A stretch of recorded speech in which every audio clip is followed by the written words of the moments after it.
daqui a 2 dias vai acontecer um grande evento, mais um final de mundo aí, porque afinal de contas, nossa vida é muito chata, a gente precisa criar esperança na cabeça dos outros, né? Então, como todo otimista espera o meteoro, a gente aqui vai falar sobre a mais popular, pelo menos do ano de 2019, teoria, tese, hipótese de fim do mundo, que não é exatamente fim do mundo, tem um pessoal que confunde bastante essa questão, que o pessoal mais tá falando que é a data limite, segundo Chico Xavioles, que é aqui... Gente, é uma teoria de fim do mundo brasileira. O que você acha disso, Kelly? Cara, eu acho que muito importante também, que está chegando, é o aniversário de 50 anos de que o homem pisou na lua. E tem isso aí que você falou também. Olha aí, rapaz. Mas não, tô brincando. Parece assim que eu tô zoando a galera. Tudo bem que Apolo 11, acho que foi, né? Que foi a primeira que foi pra lua. Foda pra caralho.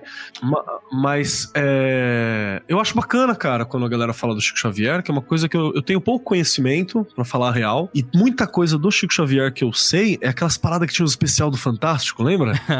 Sim. O especial do Fantástico. Eu lembro de uma entrevista dele que ele tá, tipo, posando numa banheira, assim, também. De miojo? Não, esse foi o Júnior do Sandy Júnior, cara. Tá confundindo. Pô, isso aí foi legal também. Mas, então, eu conheço não tanto, assim, do Chico Xavier, da persona dele e tal. Eu conheci muito através dos livros e através de grupos espíritas, porque eu trabalhei pra uma ONG espírita há um tempo, né? Então, de vez em quando rolavam uns papos, assim. E eu vou te falar a real, assim, de coração. Tem muita coisa no nosso Xavier que eu admiro, que eu acho bacana pra caralho. Sim. É o professor X brasileiro, né, cara? Isso aí mesmo. É o professor X brasileiro. Quando você me convidou pra essa pauta, que eu não sei muito sobre, né, foi data limite, eu falei, nossa, ele vai falar de mudança ambiental? Não é. Não é isso, não é essa data limite que a gente vai falar. É outra, e é muito bom saber que tem umas teorias brasileiras também, que sobre ou o fim do mundo ou mudança, porque nesse ponto eu sou, não vou dizer nacionalista, mas regionalista, eu gosto que parar de só escutar previsões dos Estados Unidos, né? Vamos ter umas previsões nossas aqui, vamos discutir as coisas nossas, com as nossas características, com os nossos medos, vamos levar isso adiante. Não, mas e também, mas tem coisa gringa no meio aí, mas eu vou contar um pouquinho sobre essa história em breve. Só dizer que, na verdade, a data limite que mais me assusta é a data limite dos boletos, porque essas são complicadas. Essas são sinistríssimas, né, cara? Isso aí é digna de tranguetingue. 10º dia útil. Isso é terror pesado, gente, pelo amor de Deus. Exatamente. Vamos pro assunto mais leve, né? Porque hoje, galera, o mundo vai acabar, passaremos por uma transição espiritual. Vamos dar uma pinceladinha no Chico Xavier, quem foi esse sujeito, o que ele tinha pra falar, data limite existe mesmo? O mundo vai acabar? Um meteoro vai atingir a Terra? Saiba mais logo depois de Regadinhos e a gente já volta.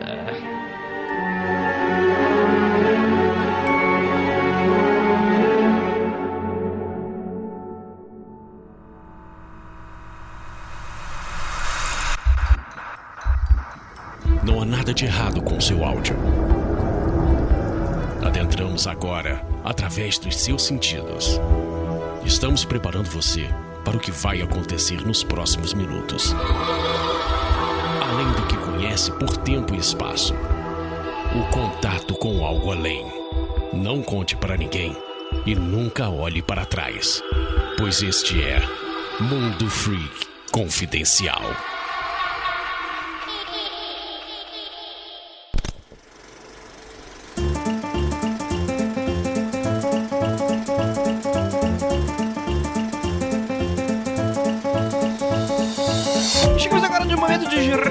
Do Mundo Freak Confidencial agora para vocês, meus queridos. Primeiramente agradecer a esses pauteiros maravilhosos, a Pris Guerreiro, que nos ajudou no desenvolvimento dessa pauta e de muitas outras. Muito obrigado, beijo para você, sua linda. E para você aí que está com o escorpião no bolso, com o mínimo de R$5 você já ajuda esse podcast financeiramente a continuar o seu trabalho, não apenas isso, mas também a financiar muitos outros. Para quem me escutou no episódio dessa semana do Anticast, né, no qual a gente foi entrevistado, eu e Ira, pelo Ivan, a gente cita a segunda temporada do Criptologia, que está vindo, eu só tô esperando terminar essa feira SP Fantástica que está tomando muito nosso tempo, e a gente vai aí entrar na produção com força total. E os apoios de vocês são muito importantes para esse momento. Primeiramente, a compra de equipamentos que fizemos a todo momento, para manutenção dos servidores, enfim, para contratar narradores, esse tipo de coisa. Além de muitas outras questões que são necessárias para montar um podcast que não é nada barato. Então, se você quiser e puder, você vai lá no apoia.se/confidencial ou você vai lá no PicPay e procure pela gente, Mundo Freak, você acha. E você se compromete ali mensalmente com um mínimo de R$5, você já tem acesso aos grupos do Facebook, você vai ter oportunidade de acompanhar gravações ao vivo e muita coisa legal. Além, é claro, do financiamento desse e de mais outros muitos projetos que a gente faz parte. E falando sobre essa feira que está tomando muito nosso tempo de maneira muito gostosa, é a SP Fantástica, São Paulo Fantástica, Mundo Freak e Estuplendo juntos para fazer aí um eventaço no dia 10 de agosto. Então, para você que é morador da cidade de São Paulo, região, ou está vindo aí de outras cidades, outros estados, aproveitem que agora, ó, menos de um mês já pra feira, já ainda dá pra comprar passagem bem barato, então aproveite, vai acontecer lá na Vila Mariana, na Associação Hokkaido. O link com endereço, ingressos e tudo mais, eu vou deixar aí no post para vocês, tá bom, gente? Com R$35, você tem acesso garantido a essa feira, que já tem diversos expositores confirmados. Vai ter acessórios, vai ter livro, vai ter quadrinho, vai ter brinde, vai ter camisa, vai ter um monte de coisa legal. Diversas pessoas, não apenas a gente do Mundo Freak, não apenas a Penumbra, muita gente bacana. Então aproveite para confraternizar com a gente. Vai ter uma parte do elenco do podcast, vai estar eu, vai estar Rafael Jacaranda, vai estar Juliana Pozilaco, vai estar Ira Croft, vai estar Marcos Keller, vai estar muita gente legal, vai estar Vinícius, vai estar Lívia. Vão ter workshops que vão estar ali acontecendo ali dentro da feira, que você pode adquirir também por preços diferenciados. É só você dar uma olhada no post. Anunciamos agora as atrações, a agenda finalmente fechada. Já temos aqui todos os temas que iremos gravar. É isso mesmo, galera. A gente vai ter... Vamos falar aqui, vou falar aqui de três mesas redondas que teremos ali no evento, atrações que com R$35, além do acesso à feira, você vai ter acesso também. Vamos lá. Às 11 horas da manhã, a gente vai ter aí uma mesa redonda falando sobre quadrinhos de horror, isso mesmo. Então, afinal de contas, o que é necessário para assustar o leitor? E afinal de contas, você, leitor, o que você está procurando? Nessa mesa, a gente discute.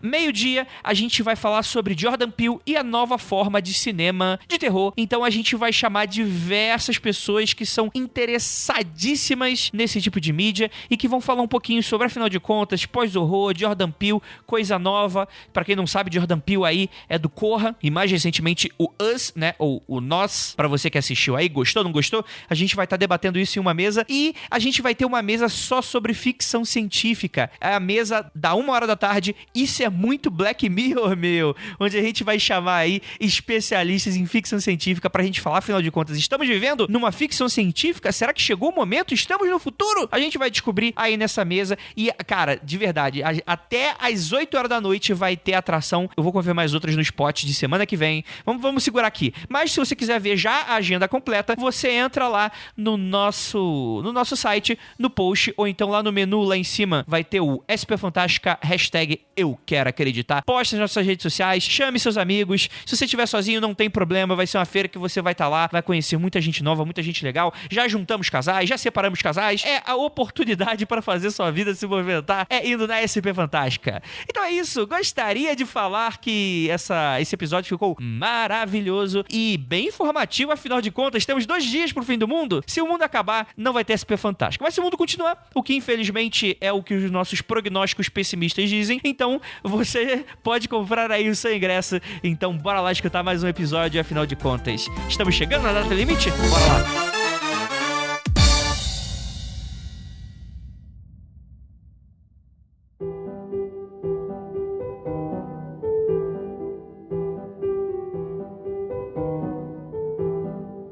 Longos dias e belas noites, queridos ouvintes. Aqui é o Andrei Fernandes e hoje nós vamos descobrir que o mundo tá acabando a prazo de validade, do mundo ou da humanidade. A gente vai descobrir hoje e pra me ajudar temos aqui o nosso espiritualista de plantão, Marcos Keller. Você jura que o mundo tá acabando? Porque tá difícil, viu? Ainda bem. Vem. Acaba. Por favor. O que eu preciso? Vamos nos esforçar, galera. Se a gente desejar com muita força, quem sabe acontece. E pra me ajudar, temos aqui ela. Vindo diretamente de terras mitológicas lá do Mitografias, Nilda Alquarinque.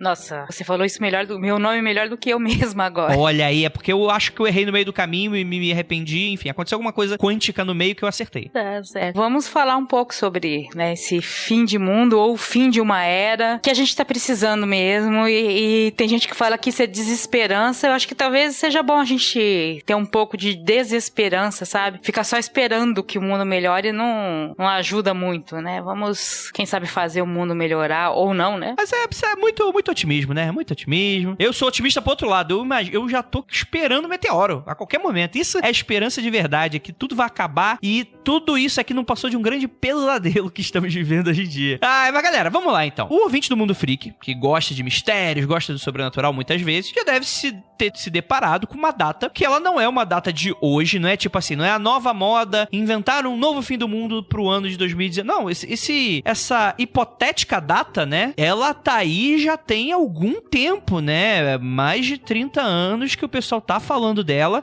sobre essa tal data limite que aconteceria no dia 20 de julho de 2019, ou seja, daqui a 2 dias, se você estiver escutando a data de lançamento desse episódio, sabadão, vai ser um sabadão. Então, galera, fica tranquilo, não precisa pagar o boleto, pode sair na rua sem roupa. Mete o sextor. Não vai estar com o seu chefe porque é sábado, mas se você quiser saber o número dele, você pode ligar pra ele e falar, chefe, ó, com todo respeito, mas gostaria que o senhor vá pra puta que te pariu. Caga na mesa. Porque não tem mais, é isso aí. Ou será que eu tô errado, hein? Pra me ajudar, temos aqui ele também. Porque, afinal de contas, para não desrespeitarmos muito uma religião, a gente chamou, por que não, o membro, que já é o Vaticano do Espiritismo? Vamos chamar o membro da Federação Espírita aqui, Thiago de Lima Castro. E aí, Thiago, tudo bem? Você ainda é da Federação Espírita ou já foi expulso? Só pra saber.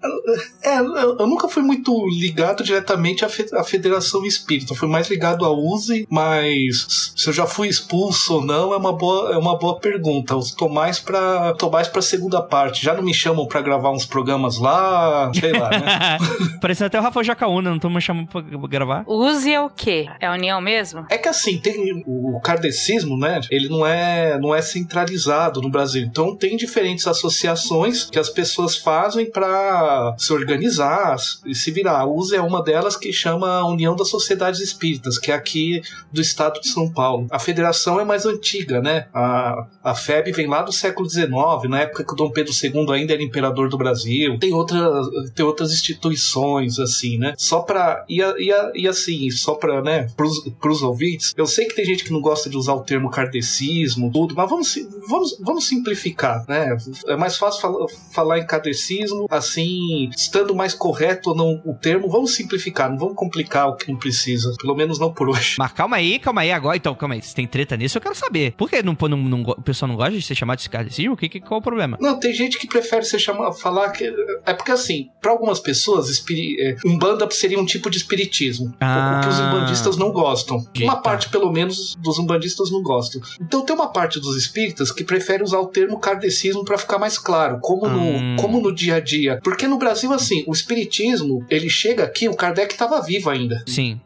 O Kardec faleceu em 1869. Antes da Blavatsky começar a escrever o primeiro livro, antes do Papi publicar os seus livros, e já tinha espiritismo no Brasil. Ele chegou muito cedo por aqui. Então, por muito tempo, tanto na política brasileira, em relação a leis, teve época que o espiritismo foi proibido por lei, né? Sim. Então, por muito tempo, qualquer coisa que não fosse catolicismo, ou protestantismo, ou judaísmo, era espiritismo. Então, candomblé, umbanda, era tido como espiritismo. Às vezes, alto espiritismo, baixo espiritismo. Eu me lembro desse termo, baixo espiritismo mesmo. Que eu acho bem horrível, né? Sim, pesadíssimo. É, horroroso, né? Hoje, teoricamente, o espiritismo seria focado no kardecismo, mas eu acho mais simples utilizar o termo kardecismo, até porque tem diferentes leituras do próprio espiritismo dentro do movimento espírita, né? Então, uma confusão danada. Sim, não, com toda certeza. E assim, antes de qualquer coisa, vamos dar um pequeno adendo aqui antes de começar o episódio, porque assim, nós não somos espíritas, né? Acho que o Thiago, ele é e tal, então a gente decidiu chamar justamente porque no Mundo Freak a gente não fala sobre religião, nós não fazemos geralmente episódios sobre religião. É claro que, por ser um assunto de mistérios, que a gente vai falar sobre fantasma, espiritualidade, ocultismo, a gente acaba esbarrando nesses temas. Só que a gente deixa claro, cara, o objetivo não é falar sobre a religião. A gente vai citar, e muitas vezes tem ouvinte que não entende, falar, poxa, Andrei, acho que vocês não chamaram alguém pra falar disso. Só que eu falo, cara, eu não chamei porque o assunto não era esse, o assunto era pra gente falar muito. E obviamente também, por a gente não chamar, pode ocorrer uma canelada ou outra, um errinho ou outro e tal. Sim. Mas como é que a gente vai falar sobre Chico Xavier e uma das hipóteses e teorias de fim do mundo e coisas nesse sentido? Então eu achei importante e interessante a gente pelo menos chamar alguém do espiritismo, alguém que pelo menos faz parte de uma das organizações. E que a gente sabe que estuda mesmo, né, a parada, sim, né? Alguém que... Sim. Primeiro por respeito, né? E segundo pra validar nossas piadas e ninguém fica reclamando que a gente tá tirando sarro. Tem uma outra parada, André, que eu acho que é até legal dar uma ideia assim, que sempre que você mesmo apresenta o programa, e sempre que eu apresento o programa, a gente sempre fala pra galera, nós temos um programa de entretenimento chamado Mundo Freak e tal. E tem uma galera que fica assim, como assim entretenimento? Fala assim, gente, a gente não... O objetivo não é cagar a regra da realidade, universo e tudo mais. Se alguma vez a gente acertar, é porque nós é bom, mas não era a intenção, não. Eu acho bom ter o Thiago aqui, porque assim, o meu conhecimento espírita é de novela da Globo. Que é bastante, inclusive. Sim. Tem algumas novelas da Globo. A gente brinca, às vezes, que a Globo todo ano tem que ter a sua novela espírita. E não necessariamente, eu acho que... Digamos assim, eu acho que deve ter muito espírita que fica bravo com o que é apresentado na novela, mas até aí, como católica também eu fico brava com coisa que é apresentada do catolicismo, o judeu também deve ficar bravo com o que é apresentado do judaísmo, então as novelas desagradam todo mundo. Eu posso já falar que... Acho que foi aqui, inclusive, que a gente cunhou, e eu não lembro se foi eu, se foi a Lívia, se foi o André, mas algum de nós cunhamos o termo de que o espiritismo é catolicismo com fantasma. Deixa eu já lançar isso logo aqui. Que é pra... Vamos tirar esse elefante branco. Em algum lugar eu não vou aguentar, então... Isso é interessante porque, assim, a gente tem uma pauta que eu não vou falar qual é agora, que é uma pauta que tá dedicando muito estudo, que a gente vai abordar novamente o espiritismo e tal, não pelo espiritismo em si, não é falando sobre a religião, mas que a gente vai, inclusive o Thiago, ele tá super dentro dessa pauta, em breve vai sair aí, vocês vão saber qual é, mas que é algo muito interessante que a gente vai falar nesse episódio, a gente pode dar um sneak peek, né, um pequeno teaser aqui, que é o seguinte, o kardecismo, o espiritismo de Kardec e tal, aqui no Brasil, ele é algo muito brasileiro, apesar do Kardec não ser brasileiro, não ser um movimento que nasceu no Brasil, acho que até o Thiago pode até falar melhor que eu nisso, é um movimento, por o Brasil ser católico durante muito tempo, foi algo que deu uma misturada muito forte com o cristianismo no geral, não que o Kardec original não falasse de Deus ou cristianismo ou Jesus, esse tipo de coisa, evangelho segundo o espiritismo, já tá lá, mas é um movimento muito único, né, que fora do Brasil não tem tanto, né, e aí a gente tá estudando essa pauta e casa muito com isso que a gente vai falar hoje, né, realmente, tipo assim, é um catolicismo com DLC de fantasma, né, pra quem não sabe, DLC é Downloadable Content, né, que é tipo, é quando você compra um jogo, aí você quer vampiro no teu jogo, aí você compra, você paga um pouquinho mais, aí você baixa o DLC dele de vampira, agora o seu jogo tem vampiro, né, porque o catolicismo, em teoria, não pode ter, não tem fantasma, né, não tem espírito, pelo contrário, é até pecado acreditar nisso, reencarnação, essas coisas. Reencarnação sim, espírito nem tanto. Reencarnação tem no catolicismo? Porque eu posso estar falando bobagem. Não, reencarnação não tem, mas espírito, há a crença de que você pode até invocá-lo, só que é proibido, é tabu e é pecado mortal. Você tem passagem na Bíblia em que a feiticeira de Endor invocou o espírito do rei Saul. E assim, então tem uma evocação dos mortos na Bíblia. Então dá pra fazer, né? E é canônico, ninguém questiona. É uma nigromancia. E é bem legal que quando invoca o espírito do profeta, o profeta ainda vem puto, né? Fala, por que, caralho? Me invocou? Já era proibido, agora tá mais amaldiçoado ainda. Sim. E tem um outro problema, que sempre que alguém fala assim, a feiticeira de Endor, eu imagino que ela é um daqueles aqueles ETzinhos, os Yooks lá, os Yooks, né, que são os pequenininhos. Então fica muito legal essa história na minha cabeça, cara. Porque Endor, pra quem não sabe, é a lua onde tava a Estrela da Morte. Ah, verdade. Mas isso é verdade, porque como eu acabei de comentar, o espiritismo chegou muito cedo no Brasil. Enquanto ele se constituía na França, ele já tinha franceses traduzindo alguns dos livros para o português para mandar para o imperador e para mais um pessoalzinho no Brasil. Então ele chegou muito cedo e imagina, no Brasil a gente já tinha um sincretismo religioso muito grande, porque a prática da catequese jesuíta inclui um pouco do sincretismo como método de catequese, né? Então a gente já tinha aquele sincretismo. Então o Brasil já era aquela coisa, muita gente não falava português direito, estados como São Paulo se falava mais variações do tupi, o Nhengatu, né? Que é uma mistura de tupi, espanhol, português, guarani, então já tinha elementos religiosos de origem indígena, muita coisa de origem africana. Então quando ele chega, já tem essa mistura. Aí chega um discurso, primeiro, que é francês. Na época o que é francês é bom no Brasil, né? Uhum. Ah, sim, é bom até falar isso, né? Na época o que era moda era ser francês, europeu e tal. Sim. Hoje em dia é americano, né? Hoje, 200 anos atrás era francês. Francês era o que ditava moda e tendência, né? Até pouco tempo atrás, cara, o idioma estrangeiro que era ensinado nas escolas, um deles era francês. Triste fim de Policarpo Quaresma, e uma das coisas que ele fica bravo é que não pode comer feijão e andu, mas pode comer petit pois, né?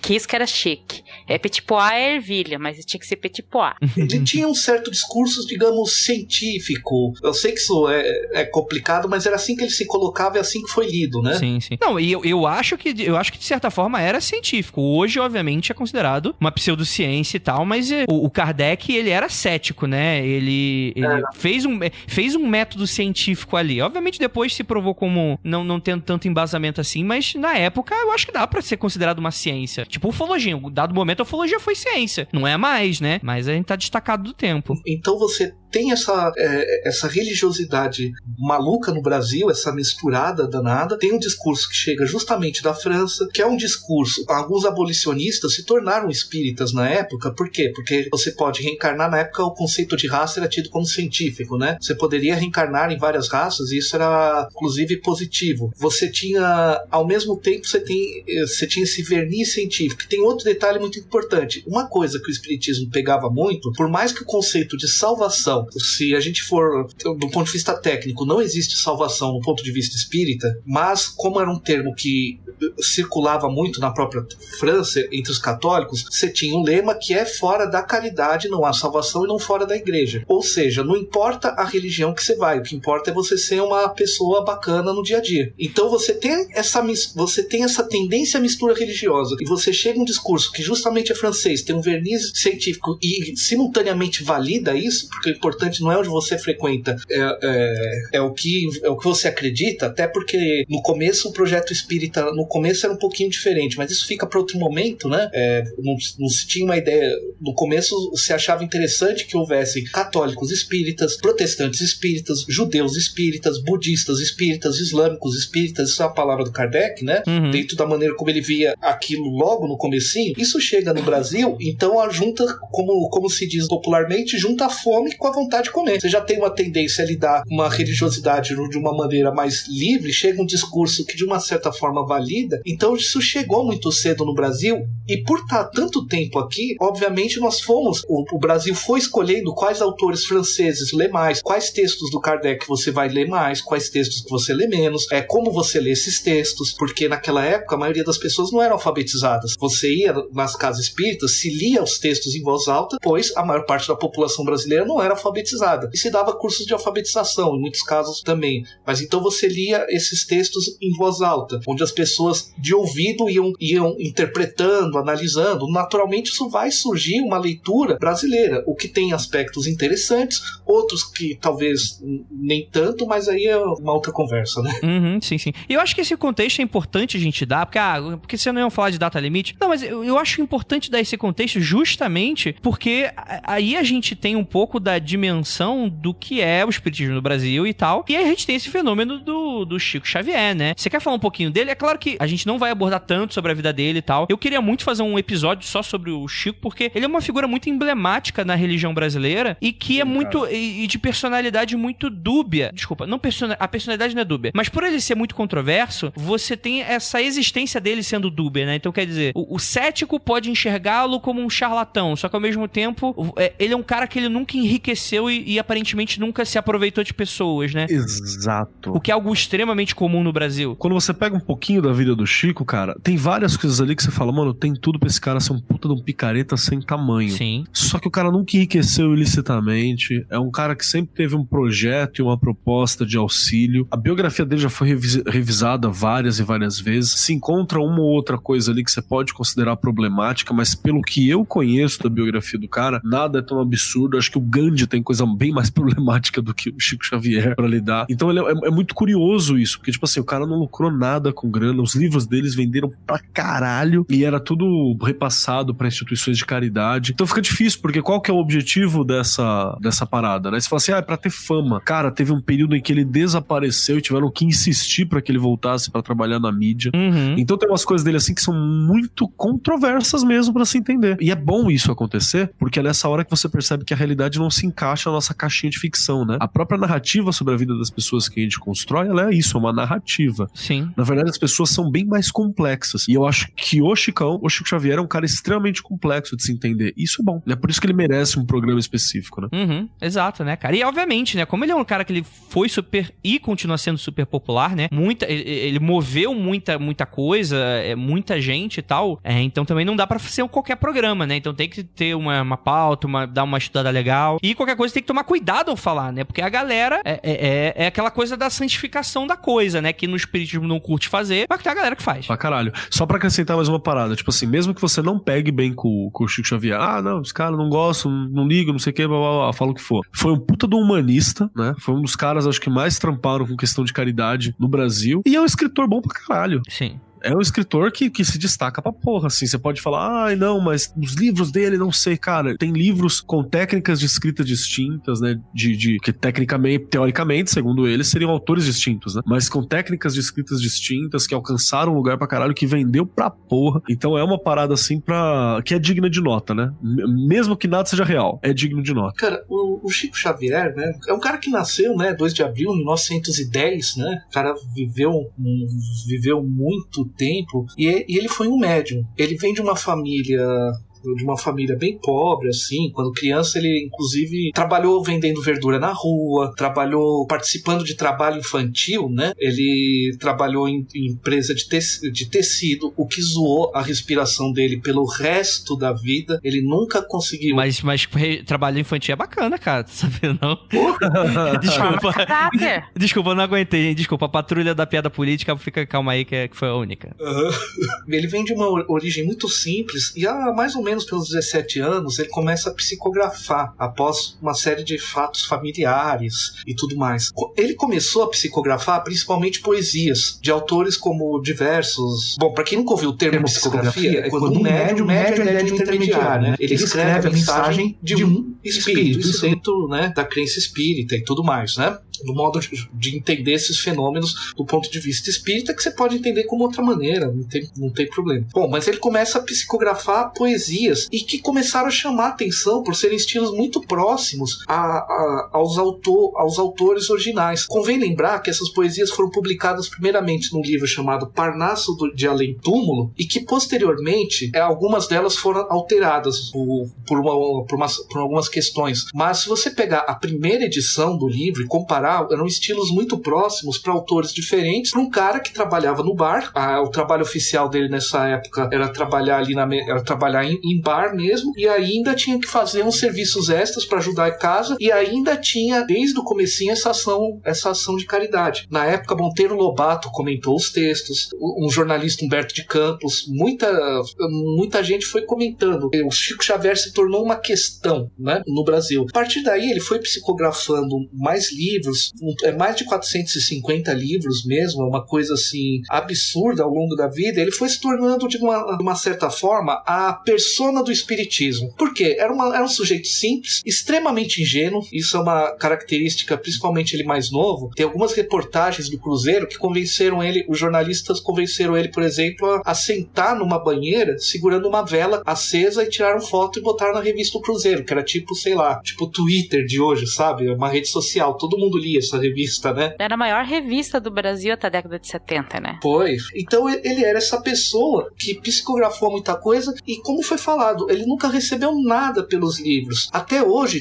em São Bernardo do Campo, por exemplo, tem um orfanato que sobrevive de livros que o Chico Xavier psicografou. Tem uma parte dos livros foi para a Federação Espírita, mas ele fez diversas instituições ao longo da vida que ele doava os livros mesmo. Esse livro vai para tal instituição. E cartório, né? Tudo reconhecido diante da justiça, assim, judicialmente colocado, né? Pra ter certeza que é para aqueles locais. Ele não é só o cara que, não, eu tô ajudando com dinheiro. Além das atividades mais espíritas, então ele dava orientação espiritual, tinha os chamados trabalhos de obsessão, tinha as cartas psicografadas e mais algumas atividades que ele fazia, inclusive orientação para pessoas que estavam doentes, tratamento espiritual de dar passe e coisas assim, né? Ele passava, aí ele trabalhava a semana. O que ele fazia no fim de semana. Isso quando ele estava mais velho. Ele passava sábado visitando a periferia da cidade. Então juntava um pessoal, levava pão, coisa assim. Você tá precisando de tal coisa. Levava um amigo que era médico, que aproveitava e já dava uma olhada em como as pessoas estavam ali mesmo. Essa era a vida dele. E desse caso, eu conheço o relato porque uma das pessoas que acompanhava ele na fase que ele mora em Uberaba, porque o Chico Xavier nasce em Pedro Leopoldo, depois tem uns desentendimentos familiares, ele muda para Uberaba junto com o Valdo Vieira, que foi um médico que por um bom tempo foi parceiro de mediunidade do Chico Xavier, depois se afastou e fundou a chamada projeciologia, conscienciologia, né? Sim. Nesse período em Uberaba, uma das pessoas que trabalhava com o Chico Xavier, uma pessoa que eu conheço pessoalmente, que foi meu tio-avô, o Dr. Oswaldo de Castro, né? Então, era essa atividade, quer dizer, no lugar de chegar no sábado, ficar de boa, ele realmente ia, sentava, conversava com pessoas, incentivava outras pessoas a ajudar. E tinha uma coisa muito bacana. Quando a instituição que ele estava ficava muito grande e ele achava que a coisa estava começando a ficar personalista, ele saía e fundava outra. Uhum. Não falava mal da instituição, deixava ela funcionando, mas sabe assim, para não ficar... Até porque as instituições de caridade não deveriam morrer quando ele falecesse, elas deveriam dar continuidade. Então, né, esse foi o Chico Xavier, né? Uma pessoa assim, que não dá pra você não... É uma pessoa extremamente importante no mundo religioso brasileiro, né? Não dá pra dizer, e importante pelo lado bom, na maior parte das vezes, né? Mesmo minha crença sendo outra, não dá pra dizer que eles tenham sido uma pessoa ruim, ao contrário de alguns por aí, mas ele, pelo menos, a gente sabe disso, que ele pelo menos fez o que ele entendia como sendo bom, realmente. No mínimo, ele tava tomando atitudes que correspondiam à fé, que já é mais do que muita gente, né? Você agir conforme a sua fé propõe já é mais do que muita gente faria. Total, né? Então, imagina, mensagens dele sendo discutidas, até por principalmente ele mais jovem, era um pouco ingênuo, jornalistas assediando, às vezes fazendo umas reportagens meio malucas e tal. Ele se tornou essa persona do espiritismo, porque por mais que já tivesse espiritismo no Brasil, sabe, Machado de Assis fez uma crônica sobre sessão espírita, até com um tom irônico e tal, Guimarães Rosa cita, e outros autores. Só que o espiritismo ele passou momentos muito complicados no século XX. Uhum. Era governo Vargas, Primeira República, Segunda República foi complicada também. Quando chegou na ditadura militar, a coisa ficou muito tensa também, por uma série de fatores que vai ficar muito longo se comentar agora. Quando ele aparece na televisão para o programa O Pinga Fogo, que foi no 28 de julho de 1971, o primeiro Pinga Fogo, foi uma coisa estrondosa, porque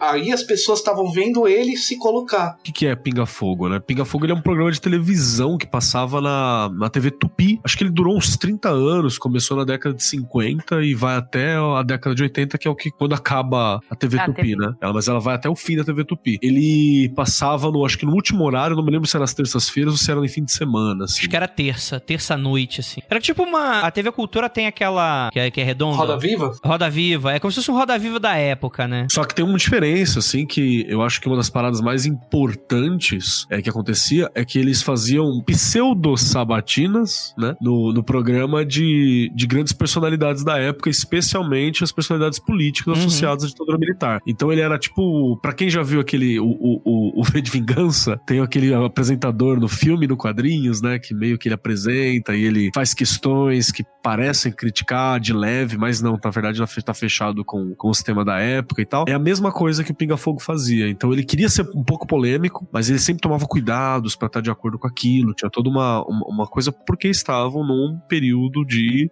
ditadura, né? Uhum. Mas tem, se eu não me engano, esse programa do Chico Xavier deve ter no YouTube, viu? Você dá uma cutucada aí, você acha ele. Sim, completo, tranquilamente, dá pra achar. Várias paradas do Pinga Fogo e é uma coisa bacana. Tem muito trabalho acadêmico sobre Pinga Fogo também. Só mais uma coisa sobre, não é exatamente Pinga Fogo. TV Tupi foi a primeira televisão do Brasil. Até metade da década de 70, ela ainda disputava meio que pau a pau a audiência com a Globo. Porque pelo fato dela ser a mais antiga, ela tinha mais retransmissoras, os programas eram conhecidos, um monte de coisa assim. Depois de meados da década de 70 que ela começou a decair até falir. Tem até teorias da conspiração sobre essa falência da Tupi e tal, mas, né, em relação à Globo, mas, né, não vamos entrar nisso agora. Mas assim, a TV Tupi era uma das TVs mais importantes. Em 71, eu acho que ela talvez fosse fosse até um pouco mais importante que a Globo, porque a Globo ela só cresceu mesmo na década de 70, né? Só para as pessoas terem uma ideia da importância que tinha isso. E na década de 70 foi quando os brasileiros realmente começaram a comprar televisão. Uhum. Prefiro ter televisão do que geladeira, né?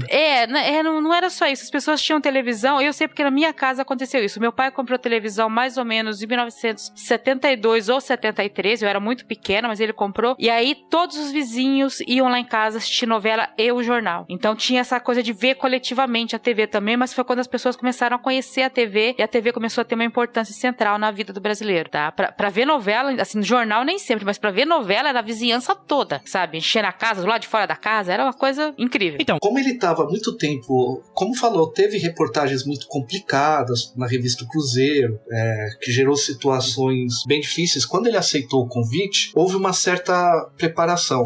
Então, o que aconteceu? O Chico Xavier, quando vinha para São Paulo, ele ficava na casa do casal Galves, da Nena Galves e do esposo dela, que não lembro o nome, que fundaram o Centro Espírita União, que tem até hoje em São Paulo. Os dois estão vivos, trabalhando aí ainda no espiritismo e tudo mais. Ele ficava na casa deles quando via São Paulo. TV Tupi era aqui no estado de São Paulo, né? Quando foi para vir, foi pedido tanto nesse centro e como em outros para as pessoas, porque ele tinha o seguinte receio, de não saber responder bem e de, por ser ao vivo, o que ele falasse fosse tomado como virasse um problema para o espiritismo, né? Para vocês terem uma ideia, quando teve 68, teve espíritas paulistanos, o caso do Herculano Pires, que ele quase foi preso pela ditadura, acusado de ser comunista e tudo, porque ele tinha o Jango queria que ele trabalhasse com Paulo Freire no Ministério da Educação, aí já viu, né? Uhum. Como o Herculano Pires era um dos principais nomes do espiritismo em São Paulo, e entrou tudo. O Herculano Pires, até para poupar as filhas, porque houve ameaças às filhas dele, da época, né?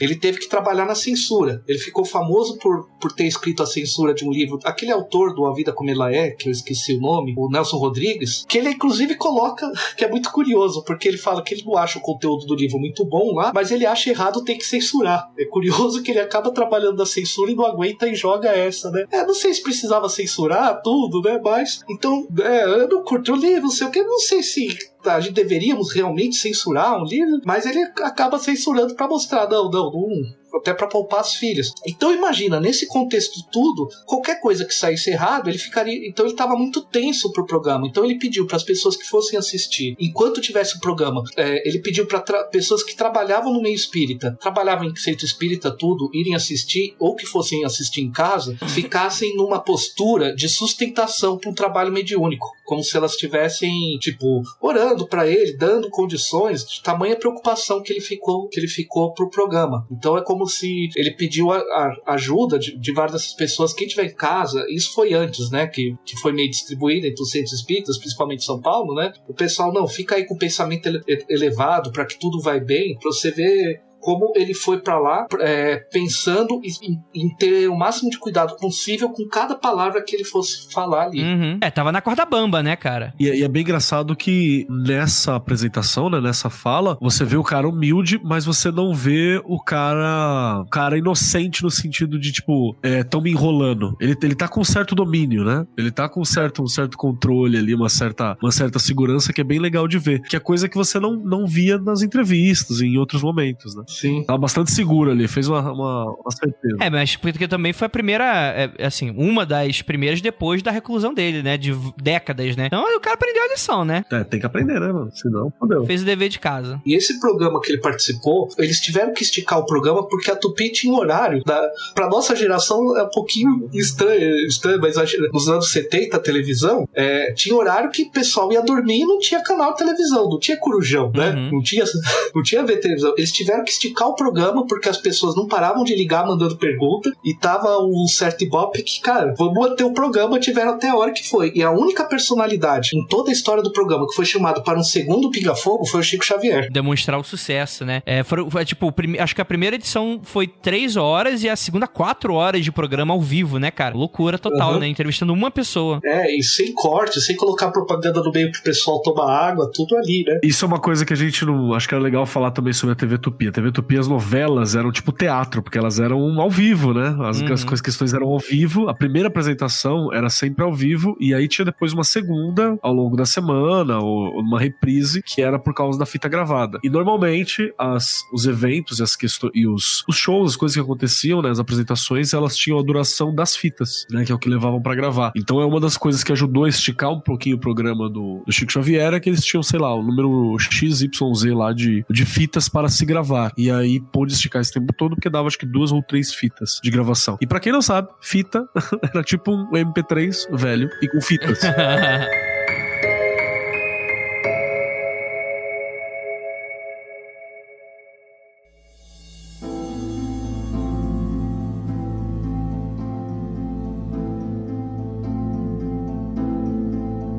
Mas aí, costurando tudo que vocês estão falando agora nesse momento, tem esse momento em que, sei lá, o Chico Xavier, como esse cara extremamente ingênuo, ele fica meio chateado da forma sensacionalista que ele é tratado pelos jornalistas, e ele fica mais de 20 anos negando e recluso, né? Que foi o que o Keller falou no início. E aí é quando o jornalista, o Saulo Gomes, ele acaba estreitando os laços com o Chico, depois de 20, 30 anos dessa reclusão dele, e acaba fazendo esse convite pro Pinga Fogo, né? Que é onde vai surgir aí pela primeira vez a gente escuta, pelo menos, registrado em vídeo, essa teoria da data limite dos 50 anos que a gente teria pra se acertar, né? E acho que a gente pode começar a falar sobre isso, né? Afinal de contas, o que é a data limite? O que aconteceu? Eu tava se perguntando sobre uma série de temas, né? Só pra apresentar o pessoal que colocaram lá, né? Então tinha o João de Catimburgo, que era um cara mais católico, um cara mais fervoroso, né? Tinha uma jornalista, a única mulher da bancada, né?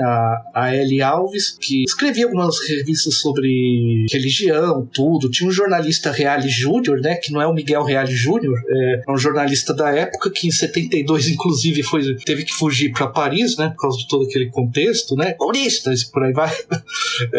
O próprio Herculano Pires, que foi um jornalista dos Diários Associados em São Paulo, né, e o Saulo Gomes, que também veio desse programa. E no meio da entrevista, é interessante que, assim, ele sempre falou que durante a entrevista, ele reafirma que Emmanuel é o seu guia, ele chamava de seu mentor espiritual. Era aquele que conduzia, digamos, os trabalhos mediúnicos do Chico Xavier, né? Ele era o espírito que teria essa função, né? E vão ocorrer uma série de perguntas sobre psicografia só que aí começa a se perguntar sobre alguns assuntos. A primeira coisa que aparece, essa ideia de data limite vai aparecer muitos anos depois no livro, mas o que ele fala especificamente? A gente tem guerra do Vietnã na época, é aquela coisa, ameaça de terceira guerra mundial, bomba nuclear, né?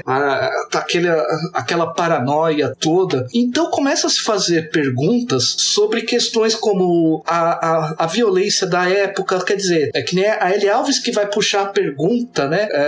Se várias correntes dizem que vai ter evolução, correntes espiritualistas, os próprios espíritas falavam disso, o movimento hippie falando de era de aquário, né? Se naquele contexto que eles estavam, realmente tá evoluindo mesmo esse negócio, mas, né, ela fala de uma maneira muito educada, mas no fundo é isso que ela quer chegar, né? E aí ele começa a fazer o seguinte, que olha, nessa situação, ele inclusive fala, se os países mais cultos do globo puderem suportar a pressão de seus próprios problemas sem entrar em choques destrutivos, como por exemplo guerras de extermínio, que deixarão consequências imprevisíveis para nós todos no planeta, então veremos uma era extraordinariamente maravilhosa. A própria automação, ele nos está dizendo que nós vamos ser aliviados ou quase que aposentados do trabalho mais rude com o trato do planeta. Então, essa ideia surge aí, quer dizer, se ninguém não resolver brincar de lançar bomba no outro, esquecer, sair do computador, esquecer que está na frente de equipamento militar e sair lançando míssil, achando que é o War, qualquer joguinho assim, né? A gente vai ter um desenvolvimento. Essa é a primeira fala dele que engloba esse tema, né? É muito aberto, né? Até aí não tem nada, né? Até aí não tem nada, isso é importante. Ok, e até vou dar um contexto histórico, assim, saca? Tipo, apesar de estar ainda num momento muito difícil, especialmente no Brasil, né? A gente vai falar até que a década de 80, que vem depois, foi uma década perdida, que a cultura, a gente volta a se desenvolver culturalmente no sentido de ter influências externas e tal, por causa da abertura do regime militar. A pior parte, entre aspas, gigantescas, assim, da Guerra Fria, ela tinha rolado poucos anos antes, né? Que é 71, que é a gravação, né, Thiago, do programa? Isso. 71, se eu não me engano, 63, 62, acontece a crise dos mísseis de Cuba, né? Que é quando o Magneto foi lá e quis foder tudo em Cuba. Segundo X-Men em primeira classe. X-Men First Class. Então, tipo, acontece em 62. Eu dei uma puxada aqui, em outubro de 62. Então você tem ali um momento de maior acirramento, assim, daquilo. Só que, não sei se o Chico Xavier teria acesso a tudo isso. Você já começa a ter um abrandamento dos regimes, né? A partir da década de 70. Por exemplo, se eu não me engano, é em 1970 que se faz aquele tratado de não proliferação das armas nucleares. Então é mais ou menos nessa época que começa a voltar-se a se sonhar com um mundo razoavelmente utópico, algumas ideias, com algumas outras propostas, algumas outras criações. Começa a se trabalhar isso depois daquela sombra tão grande que foi a própria crise dos mísseis, né? Que foi um dos momentos onde o mundo quase foi pro caralho, né? O relógio lá do Doomsday Clock, né? O relógio do fim do mundo, ele chegou a quase bater meia-noite, que é o momento em que os cientistas acreditariam que ia acontecer uma guerra total nuclear. Então tem um contexto ali de leve melhora, né? Então ele tá nesse momento de começar a perceber uma leve melhora também, o Chicão. Eu acho que pelo espírito da época, talvez tivesse alguma outra coisa que ele é do começo, ele nasceu no começo do século XX e tal, e havia uma crença muito grande de que a humanidade sempre estaria evoluindo pra melhor. O positivismo, né? O kardecismo é basicamente isso, né? Positivismo de que o espírito evolui moralmente, eticamente, né? É uma seta pra cima. Então, ainda havia muito essa crença de que a humanidade não voltaria a fazer horrores do passado, estaria sempre indo pra frente. É claro que se você lesse algumas coisas, você chegaria à conclusão de que não era bem assim, mas o que aparecia na mídia, o que aparecia para a maioria das pessoas é que estamos num crescendo de melhoria, sempre, né? Então faz muito sentido ele fazer essa previsão dizendo a gente vai melhorar lá na frente, caso a gente não se destrua, porque o medo de destruição também era muito real nessa época, por mais que, né, a gente tivesse já numa distensão, mas ainda tinha muita arma atômica, ainda tem muita arma atômica por aí. É até curioso que o jovem que tá nos ouvindo agora, ele não faz ideia do que é o medo real de ser obliterado, né? A Nilda tava uma parte do finzinho desse rolê todo, ela deve ter pegado alguma coisa. Mas a galera tinha medo mesmo de morrer, de ter um inverno nuclear, de estourar tudo. Eu era criança ainda, eu acho que meus 10 anos, 11 anos, assistindo o jornal, e aquela coisa assim, na reunião do presidente dos Estados Unidos com o secretário-geral da União Soviética, terminou que o secretário da União Soviética deu um beijo no rosto dele, isso é sinal de que paz, isso é sinal de que foi tudo bem. Só assim, o pessoal tava festejando qualquer mínimo sinal de que tava tudo bem. Eu era criança e eu ficava aliviada porque o presidente da União Soviética, acho que do Partido Comunista, tinha dado um beijo no rosto do Carter, quer dizer que as negociações estavam indo bem, sabe? Ser criança, você sabia, você entendia aquilo ali, né? A gente entendia que, ufa, eu não vou morrer antes de completar 20 anos. Né? Era isso. E é bem interessante porque, assim, se tem essa imagem muito forte do kardecismo como uma linha evolutiva reta, né? Só que por kardecismo, o que evolui é o espírito enquanto individualidade. Não necessariamente... Como tem livre-arbítrio, o mundo pode estacionar, porque o que evoluiria seriam as individualidades, partindo da ideia, no espiritismo, parte dessa ideia que vai ser importante para a próxima parte aqui, que um dos princípios básicos é que existem vários mundos habitados no universo. Sim. E até aquele rolê que você morreu aqui, mas você tá evoluído, você rapa pra outro, né? Sim, é como se fosse passar de fase, né? Eu não tenho mais o que aprender aqui, eu passo de fase pra... eu vou pra outro mundo, de repente eu volto. Então, essa ideia de que e há uma liberdade, se o espírito quiser, ele, dentro do contexto espírita, assim, né, ele pode pisar no chão, não, eu vou ficar como eu tô porque eu quero e acabou. Isso, inclusive, é respeitado dentro da forma de pensamento, né? Então, tem uma coerência com essa ideia de que a transformação do mundo se dá prioritariamente pela ação das pessoas no mundo. Eu vou te falar que tá errado. Você que tá me ouvindo aí no outro mundo, se você morreu e você bateu o pé com seja lá o que tem do outro lado e falou assim, não, eu quero voltar, eu quero ficar aqui, você tem que ser internado num hospício astral. Puta que pariu, você é retardado. E aqueles rolês, quando tava uns rolês de igreja assim, a gente chegava e falava, eu fui pro céu, vi os 7 céus, aí eu conversei com Jesus, e aí Jesus falou, volta, e eu voltei. Falei, volta o caralho, irmão, você tá maluco? Volta você, cuzão. não. É, mais ou menos, né? Mas aí é o seguinte, pro espiritismo você escolheu vir pra cá, né? Pô, tá, então, eu posso cometer um erro uma vez só, né? Uma vez é erro, duas eu preciso ser internado lá do outro lado. Vamos, pelo amor de Deus. Thiago, data limite. Então, aí tem uma outra pergunta no Pinga Fogo, feita pelo Luiz Lopes Correia, que foi um jornalista trazido, que tinha isso, mesmo tendo a banca principal, tinha outros caras que mandavam perguntas, às vezes por gravação, né? Ele fala assim, nossa humanidade assiste nesse momento a mais um lance dramático da corrida espacial, quando o Apollo 15 se encaminha para a Lua. Acredita os mestres espirituais de Chico Xavier, se ainda em nossa atual civilização o homem poderá entrar em contato com civilizações de outros planetas? Aí ele dá uma resposta.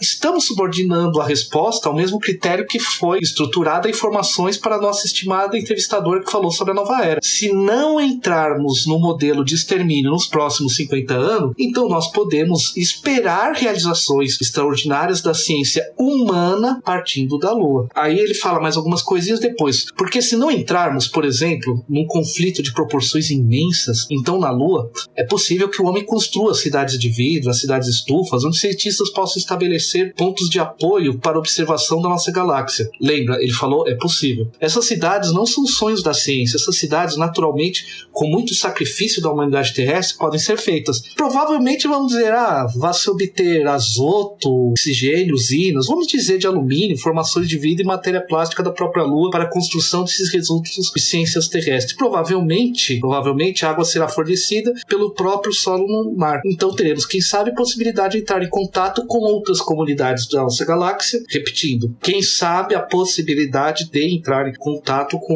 outras comunidades da nossa galáxia. Então vamos definitivamente encerrar o período bélico da evolução dos povos terrestres, porque nós vamos compreender que fazemos parte de uma família universal, que não somos o único mundo criado por Deus. Ou seja, o que ele fala é o seguinte, o que a gente vê aqui? De novo, ele fala tudo no condicional. Se, talvez, influenciado por o Emmanuel, por ler a leitura dessa parte, né? Apesar que parabéns a Pris Guerreiro pela transcrição, que fez a pauta, né? Mas você vê o que ele fala. Se não entrarmos, será possível, quiçá, conhecer outras. Ele tá falando em possibilidades ali, né? Fala, talvez pegar água, veja, talvez ter água ali, talvez criar cidades de observação, mas é tudo no condicional. Por isso, o Elon Musk tá errado em querer ir direto pra Marte. Tem que primeiro passar pela Lua. O Chico Xavier já falou isso, entendeu? Ele fica lá querendo ir pra Marte sem fazer base na Lua. Vai dar errado isso. Concordo.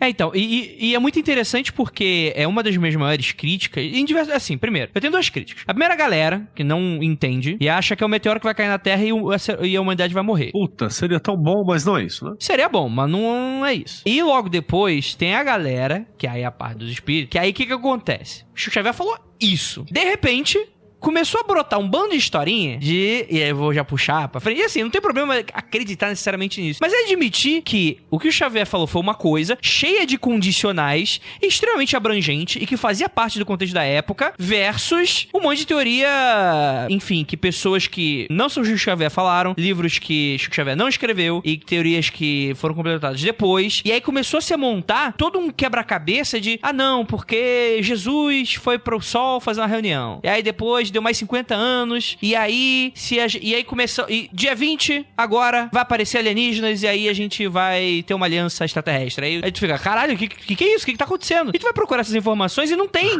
Como que escalonou isso, né? Exato, não tem mais informações sobre isso, né? Então você vive essa dualidade, né, que parece ser muito Chico Xavier, né, pra tudo. O que aconteceu?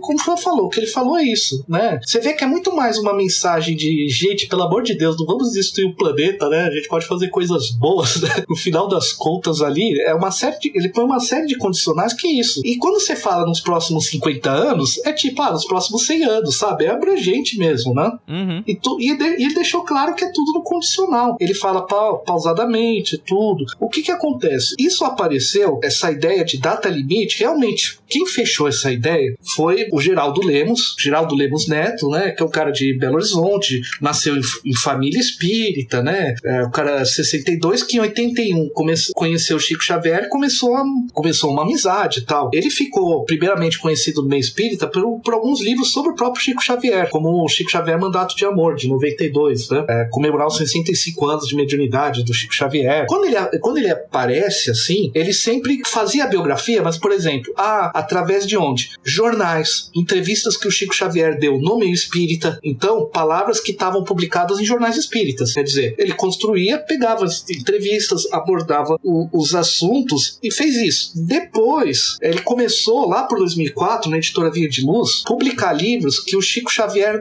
existem livros póstumos do Chico Xavier que ele não publicou em vida. Sabia-se há muitos anos já desses livros, ele às vezes citava outros, mas ele nunca demonstrou muito interesse que fosse publicado. Ele deixou os manuscritos com algumas pessoas, né? Ele citava, inclusive por títulos, então dá pra conferir que aquilo que, se você checa com outras fontes, né? É aquilo mesmo, né? Não é inventado. Eram livros que... Porque ele chegou a dizer várias vezes que ele, inclusive, queimou muitas psicografias. Por mais que publicou 450 livros, se ele passasse pra alguém ler que achasse aquilo muito estranho, ou ele mesmo tem alguma coisa esquisita, ele preferia queimar, ele preferia botar fogo a publicar. Esses livros, no caso, foi uma fase da vida que ele trabalhou, participava de uma reunião mediúnica na casa do patrão dele, uma época, né? Que situação, né? Diga-se de passagem. E o patrão pegava as folhas e falou, não, se psicografou aqui, isso daí é meu. Então, não dá nem pra saber se ele queria que esses livros fossem psicografados. Diga-se que esses livros fossem lançados depois, né? Diga-se de passar. Mas ok, né?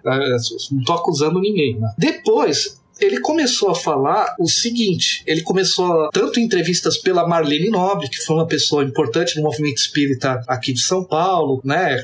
Apareceu isso no livro, Não Será em 2012, lembra? Quando 2012 tinha várias coisas assim, né?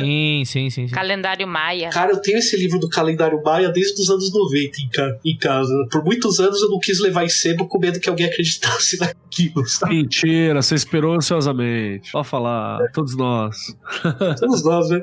Tinha alguma esperança, né? Mas já foi, né? Aí que ele lançou esse livro, Não Será, em 2012, e fez entrevistas pro jornal A Folha Espírita, que é um jornal relativamente respeitado em São Paulo, né? Que dizendo que uma conversa que ele teve com Chico Xavier em 1986 sobre o futuro do planeta, sobre o Brasil e tudo mais, e que durante aquela entrevista diz ele, inclusive, que ele sentiu os espíritos atuando sobre a cabeça para ele memorizar tudo aquilo que estava sendo falado. Só ele e o Chico Xavier, né, teoricamente. Lembrando que o Chico Xavier já tá falecido, né? Ninguém tá com ninguém o tempo todo para falar sobre os dados, né? Aí ele vai falar assim, Nosso Senhor deliberou conceder uma moratória, segundo o Geraldo Lemos, essa foi a palavra de Chico Xavier, isso, né, tanto no livro quanto no jornal Folha Espírita. Nosso Senhor deliberou conceder uma moratória de 50 anos à sociedade terrena, a iniciar-se em 20 de julho de 1969 e, portanto, a findar-se em julho de 2019. Ordenou Jesus, então, que seus emissários celestes se empenhassem mais diretamente na manutenção da paz entre os povos e as nações terrestres, com a finalidade de colaborar para que nós ingressássemos mais rapidamente na comunidade planetária do Sistema Solar, como um mundo mais regenerado ao final desse período. Segundo a deliberação do Cristo, se e somente se as nações terrenas, durante este período de 50 anos, aprendessem a arte do bom convívio e da fraternidade, não deu certo, evitando uma guerra de destruição nuclear, o mundo terrestre estaria, enfim, admitindo na comunidade planetária do Sistema Solar, como um mundo em regeneração. Nenhum de nós pode prever, Geraldinho, os avanços que se darão a partir dessa data de julho de 2019, se apenas soubermos defender a paz entre as nações mais desenvolvidas e cultas. Aqui aparece a data limite. Olha aí. Vendo o atual cenário político mundial, não vai dar certo, não. Em 2 dias as bombas vão soltar. Eu não sei se vão soltar as bombas nucleares, mas que a situação não tá arrumando muito em relação ao progresso, a mudança, a paz mundial, a tolerância.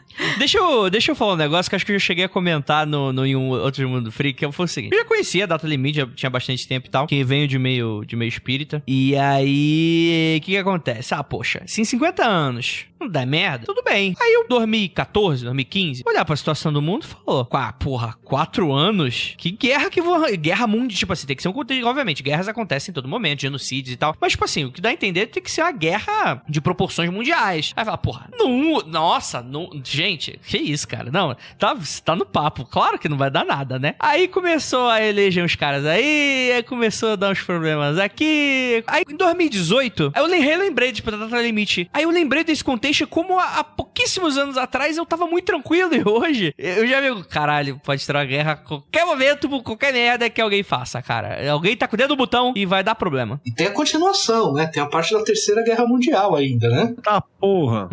Vamos lá. Chico Xavier teria falado a Geraldo Lemos. Caso a humanidade encarnada decida seguir o infeliz caminho da Terceira Guerra Mundial, uma guerra nuclear de consequências imprevisíveis e desastrosas, aí então a própria Mãe Terra, sob os auspícios da vida maior, reagirá com violência imprevista pelos nossos homens de ciência. O homem começaria a Terceira Guerra, mas quem iria terminá-la seriam as forças telúricas da natureza, da própria Terra, cansada dos humanos. Ele é um fim do mundo com condicional, né? Isso é legal. Não é tipo assim, vai acontecer. Eu acho que assim, a ciência, os homens da ciência estão cada vez mais falando que vai acontecer isso. As forças da natureza estão aí, nem aí para o ser humano, e digamos que as condições da vida para o ser humano, se a gente não mudar, se eu não me engano, até 2020 começar a mudança, não vai ter muito mais como mudar. Vai ser furacão e chuvas e frios até dizer chega, né? E a agricultura se perdendo, e aquela coisa toda. Não vai precisar nem detonar bomba atômica.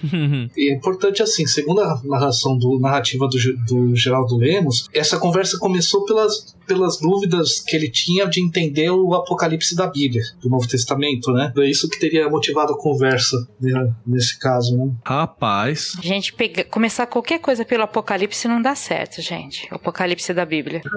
Não, é um livro muito complexo e mais do que isso, boa parte dele foi escrito usando signos que faziam sentido para a época e que muitos desses signos a gente perdeu o significado. Então, você pode interpretar qualquer coisa ali, mas ele tinha um significado bem específico para a época. Que quem lia ou quem escutava aquilo naquela época entendia bem o que estava sendo dito. Inclusive, na Reforma Protestante, Lutero estava em dúvida se deixava na versão protestante da Bíblia, porque ele falava, e aí, cuzão, isso aqui é meio confuso, hein? A Reforma, ele ficou em dúvida se deixava ou não. Mas, voltando pra essa parada, eu acho que tem levando pra um lado mais psicológico, assim, tem uma coisa muito legal e que tem a ver um pouco com o rolê do espiritismo, que o rolê do espiritismo, ele valoriza muito a tua escolha, mas ele não deixa de citar as possíveis punições. Isso é uma parada muito doida, assim, que a galera sempre falava. Quando eu trabalhei na ONG Espírita, até sempre falavam assim, não, você tem que deixar bem claro quais são as regras e deveres. Tinha uma regra deles, assim, que era pra trabalhar com as crianças, que eles falavam que quando você for apresentar, por exemplo, os direitos das crianças, pra cada um direito tem que apresentar 2 deveres, porque é assim que manda a doutrina deles. Então eu não,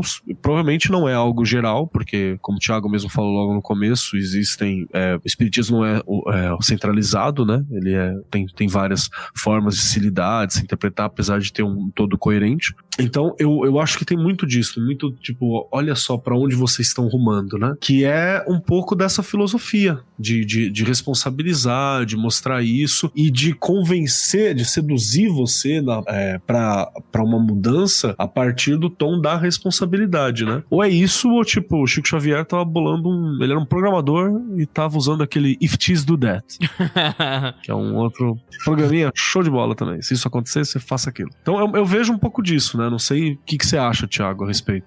Olha, eu vou ser muito sincero. Eu tenho uma certa dificuldade de aceitar que esse diálogo foi real. Uhum.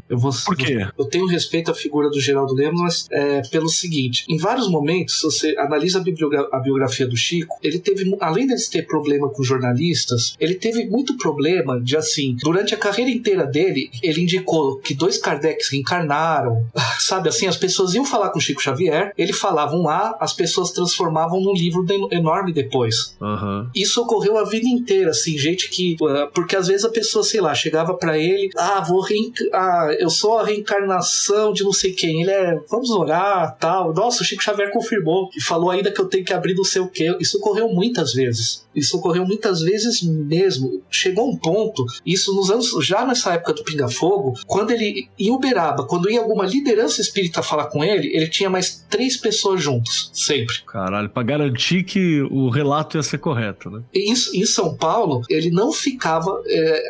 ele ficava na casa do casal Galvas, olha, se vier alguém aqui conversar, a gente não fica sozinho, por favor, não me deixem sozinho, porque se sair algo que eu falar, fora o pessoal que tentava agarrar ele também, né, que isso acontecia, que é louco, né, mas, então, ele sempre tinha muito cuidado com essas situações. Eu acho possível eles terem trocado uma ideia, acho até que assim, ele perguntado Apocalipse, porque existe essa discussão no meio espírita sobre o mundo, porque pro espiritismo é assim, existem planetas primitivos, existem planetas de provas e expiações, que seria o nosso caso. Primitivo é tipo quando tá se formando a forma de vida e por aí vai. Existem mundos de regeneração, mundos felizes e aí mundos celestes. Teria essa gradação dos planetas, né, dos mundos. Isso é segundo Kardec ou já é uma interpretação brasileira a respeito? Isso é o segundo Kardec, só que o Kardec também não deixa claro qual que é a ideia do mundo de regeneração, que a gente estaria para o mundo primitivo, pelas pessoas não terem ainda um senso moral, digamos assim, claro, você não é muito responsável pelo que você faz. Você vai adquirindo responsabilidade quanto maior senso sobre as coisas você tem. Então, do ponto de vista assim, se eu queimo para plantar, porque eu não sei que isso faz mal, isso vai gerar consequência, mas individualmente eu não tenho responsabilidade porque eu não sabia. Agora, eu tenho responsabilidade quando eu sei, quando o senso moral iria se desenvolvendo. Bom, o mundo de provas, então, seria um mundo em que houveriam provas para incentivar as pessoas a desenvolver esse mundo, esse senso moral. Provas, a maioria das vezes, causadas pelas próprias pessoas, na maneira como elas se conduzem e tal, não seria imposto de fora. O mundo de regeneração seria um estado onde pessoas, tá bem, eu quero melhorar, então eu vou encarnar num lugar que seja propício a isso. Então o mundo de regeneração não é necessariamente feliz, é muito mais assim, eu quero estar num lugar onde eu quero jogar no hard agora. Vou upar, vou farmar, vou ganhar nível. Exatamente. Então você tem essas discussões muito grandes. Então acho possível que ocorreu um diálogo nesse sentido, porque tem uma parte também sobre se tudo der certo, como que vai estar o Brasil? Porque se dizia que o Brasil poderia ser o celeiro do mundo, pátria do evangelho e coisas do gênero. Isso num livro que chama Brasil, Coração do Mundo, pelo espírito Humberto de Campos, pelo Chico Xavier, foi o livro que salvou o espiritismo da perseguição do governo Vargas, inclusive, né? Porque tem um pouco de nacionalismo ali, sabe, aqui. Levemente ufanista, né? Exatamente. Então tem essas questões. Então eu imagino que eles tiveram uma conversa de boa. Eu não vou dizer assim que necessariamente, sei lá, o cara inventou tudo. Às vezes foi uma conversa de boa, mas imagina, você nasceu em família espírita e vai falar com o Chico Xavier. Você nasceu em família espírita e curte trabalhar no espiritismo. Não é aquele caso que você nasceu em família espírita e tá correndo de casa espírita. Não, você é o cara que trabalha na mocidade desde os 14, que nem é a história do Geraldo Lemos. Aí você vai falar com o Chico Xavier. Pô, você tá emocionado, você não tá no estado normal, né? Vou fazer uma comparação. Imagine um cara que é fã de Evangelion, que vai ter chance de, por amizade, assim, começar a jantar na casa do Hideki Amos. O cara não vai, tipo, na boa. Pô, quero. Não, quer dizer, não sei o que é isso do que eu tô querendo, não. Eu vou entrar cantando. Eu vou entrar já. Você já chega mó empolgado. Qualquer coisa que. Às vezes o cara falou um comentário assim do nada e pra você foi caramba, né? Não, saquei. Isso rola muito naqueles rolês que a galera conversa com, sei lá, o Dalai Lama, manja? Aí, tipo, o Dalai Lama dá uma opinião mega humana, porque ele é um ser humano, tá ligado? Ele é um tiozão. Uhum. Aí a galera fica, eu não acredito, me quebrou. Você que tá criando esperança, cara. Você que é retardado. No catolicismo acontece, às vezes o Papa dá uma declaração e o povo, ele nem muda. O que acontece com a doutrina desse Papa? Ele não estava falando sobre doutrina. Ele deu uma opinião sobre uma coisa que está acontecendo agora. E o povo, ele deixou de ser cristão. Não deixou. Mas faz muito sentido esse teu raciocínio, viu, Thiago? De verdade. Muito sentido mesmo. Porque me parece também, assim, eu não conheço o Chico Xavier, mas tá um pouco over, né? Tá um pouco, tipo, subiu, assim, tá uns passinhos acima, né? Ou rolou um vinho, ou sei lá, alguém aumentou a história um pouquinho, é isso, né?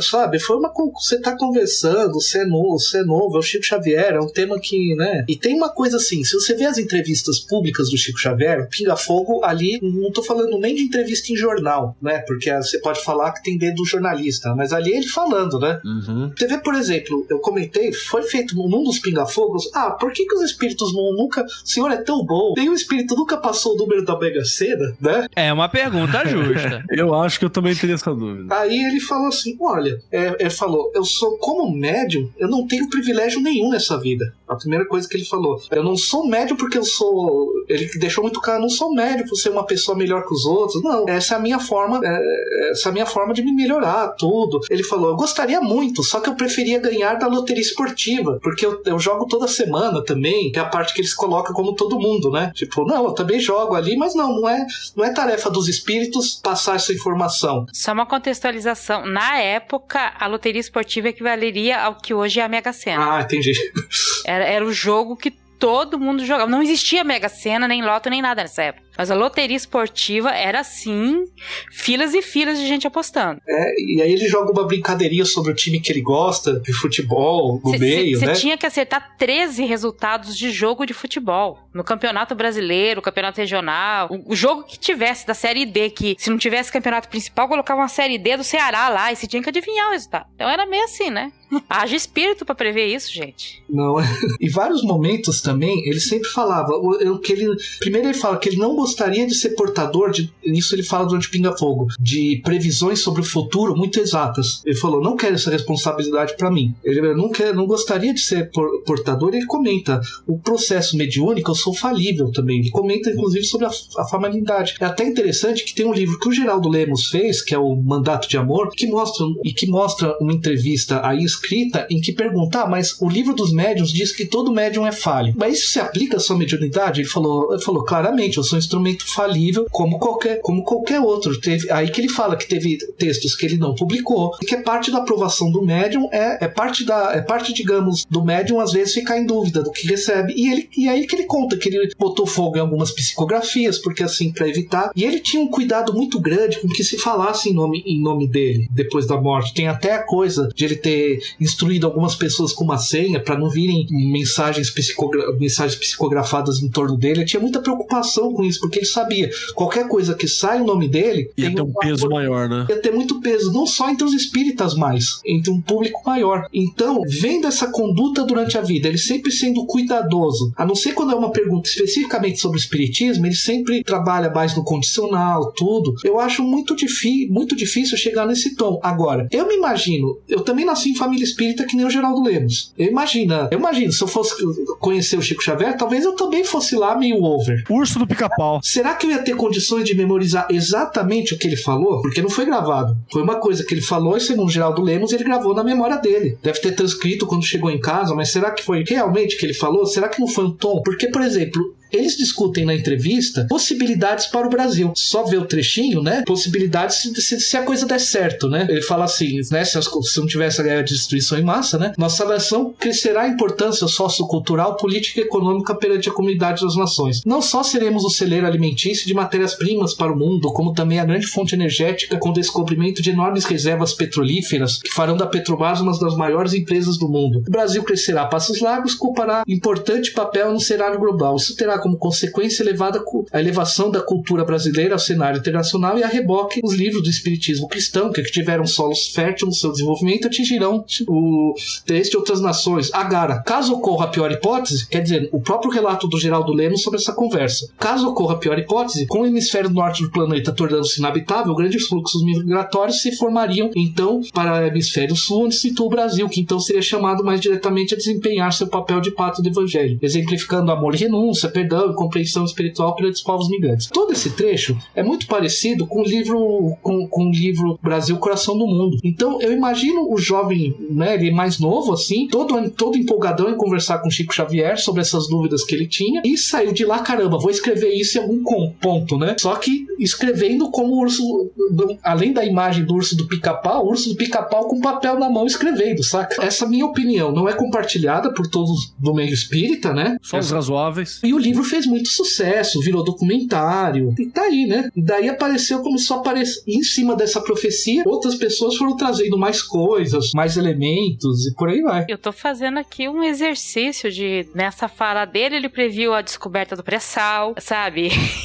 Um monte de coisa que você poderia jogar pro Porque ele disse, sabe aquela coisa? Você pega a profecia, Nostradamus e transforma em tudo que tem na frente, né? Olha, eu acho que se você der uma encaixadinha aí, até a Budweiser sendo comprada pela Ambev, você encaixa aí, hein? Você encaixa muita coisa aí, porque é muito aberto tudo isso, né? E faz parte de um espírito, pelo menos é a minha interpretação, um espírito da época, de que o Brasil é o país do futuro, né? Crescer e no futuro o Brasil vai ser muito grande. E assim, tinham propagandas na TV afirmando isso. Então, segundo eu escutei falar, eu não vou falar se é... Ah, não, Andrei, porque é isso aí e não sei. Eu ouvi falar que é o seguinte, data limite, dia 20 de julho de 2019. Seria a data em que, 50 anos atrás, o homem chegou à Lua. E aí, a galera que comandava os rolês por aqui, se reuniu no Sol, que é onde tem a sala de reunião lá. E aí, o brother Jesus, ele chegou e falou, galera, poxa, porque o medo dos grandes guardiões... Esse Jesus é o do Porta dos Fundos, né?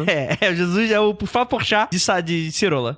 Isso aí. E aí, aqui, mas sério agora, seria assim, teriam medo de que a humanidade, por chegar na Lua, conseguisse acessar outros planetas e com seu poder bélico e moral não tão elevada, desse merda. Então falou, galera, a gente precisa fazer alguma coisa aqui. E o brother Jesus falou, não, galera, vamos com calma. 50 anos, se não der merda, é uma prova de que a humanidade já evoluiu o suficiente, pelo que a gente quer. E é isso. Se aí dá-se essa condicional. Se a gente não entrasse em uma guerra nos próximos 50 anos, que seria essa data limite, 50 anos após a chegada do homem à Lua, e a gente não entrasse em uma guerra, seria uma transição tranquila pro próximo, sair do plano de expiação e ir pro mundo de regeneração. E aí, quem não tivesse evoluído o suficiente, iria pro outro planeta recomeçar do zero e ser homem das cavernas ali do zero e reaprender. E a gente, porque eu tô me colocando como uma pessoa moralmente evoluída, a gente, enfim, caminharia por polos tranquilos e teríamos permissão para disco voador pousar na Terra. Tem um documentário espírita que inclusive mostra uns discos voadores passando pela rua. É um negócio muito bacana. E aí, se não fosse esse o caso, aí daria merda e aí teria guerras e seria uma transição muito mais conturbada no sentido mais específico do termo. E só que aí tem um adendo também, que aí já me falaram. Tem a galera agora que falando, tem notícia agora que vai ter chuva de meteoros agora final de julho. O que é? Pra você, que é ou espírita, ou que tem contato... Falhou, né? Não, calma. Tem um lance da Capela, que é o quê? É aquele outro planeta que alguns... pessoal da Capela veio pra cá, que seria a mesma coisa que o Capela passou, que seria um planeta, passou por exatamente a mesma coisa que a Terra tá passando agora. Então os espíritos menos evoluídos vieram pra cá, viraram ao meio das cavernas e tiveram que repreender esse tipo de coisa. Qual é a parada? Disseram pra mim que essa chuva de meteoros agora é a chuva que vai levar a galera do mal embora. Vai ser tipo assim, a nave espacial que vai levar a galera do mal embora pra outro planeta, sacou? E seria o veículo, seria o meteoro. E assim, eu tô falando dessa maneira, mas foi o que realmente me falaram, que tem o pessoal acreditando nisso de verdade. E seria isso, né? Você promete que eles vêm mesmo levar o povo embora? Então, enfim. É isso aí, né? E aí eu perguntei, poxa, mas aí vai levar o espírito vivo também? Aí a pessoa que eu tava conversando falou, não, Andrei, a pessoa que já falhou, ela já morreu. Quem tá vivo, em teoria, foi o que passou no teste. Rapaz. Então por isso que eu tô falando, gente, a pessoa, ela precisa ter... A pessoa tem capacidade. Sabe ler, né? A pessoa é aquela, sabe, o que o Aleister Crowley falava. É tipo assim, cada ser humano é estrela, então, quem sobrou aqui tem um potencial de ser uma estrela, mas ainda tá engatinhando, tipo de coisa, blá, blá. E aí falou, eu não sei se acreditei muito, mas a ideia é que você, se até 20 de julho você não morrer, você passou no teste. Então a moral da história é, não desligue seus aparelhos até dia 20 de julho, só depois do dia 21.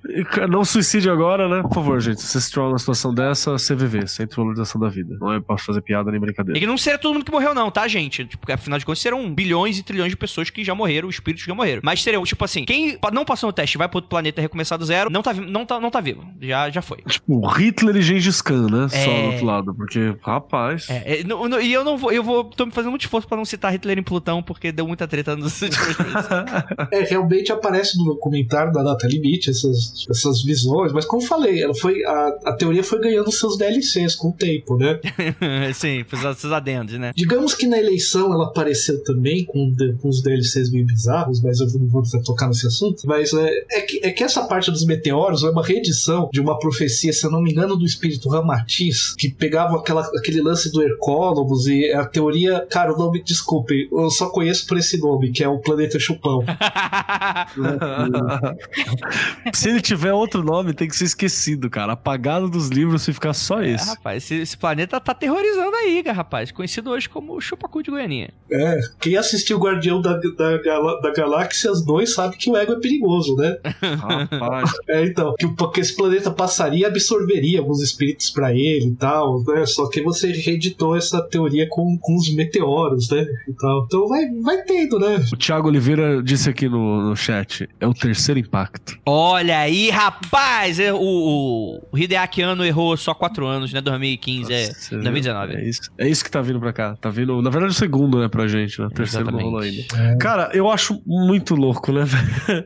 Vou te falar uma coisa positiva, assim, obviamente, pra mim, acho que dá o nível de loucura aí é nível o Hubbard lá da cientologia, né? De narrativas bizarras pra existências fúteis. Tava tentando lembrar esse nome, cientologia, porque nossa, tem umas coisas aí que batem com a cientologia. Cara, que é a loucura do Hubbard, né? Mas tem uma coisa que eu acho interessante, e ó, isso é particular do Keller. Eu acho que a gente tá num ponto da nossa vida, assim, que a gente tem sonhado menos. A gente tem muitas poucas utopias sendo construídas. A gente parece que tá navegando na distopia e o nosso único plano cultural de futuro é, tipo, se a gente tiver muita sorte Blade Runner. Se a gente errar uma mãozinha de nada, Mad Max, né? Parece que é só pra isso que a gente tá caminhando. E eu ainda acho, no mínimo, interessante, assim, fora todos os disparates, né, que eu acho que a galera tá falando aí, mas porque ainda tem uma chance de que, tipo assim, eu quero construir um mundo idílico, ideal, com base naquilo que são os meus preceitos. Isso é o que eu acho admirável, que tá faltando um pouco no nosso veio cultural. E é a única coisa bacana que eu retiro de todo esse rolê que você falou, Andrei. Sério.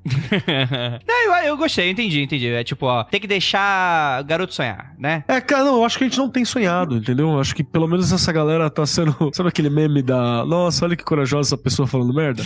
Pelo menos tem que... Então. Não, mas de verdade, assim, eu acho que... Não sei, eu não consigo ter, até porque é crença de pessoa, né, cara? Sim. Tem gente que acredita em tudo e tal, não tem problema. E, inclusive, se isso for pra...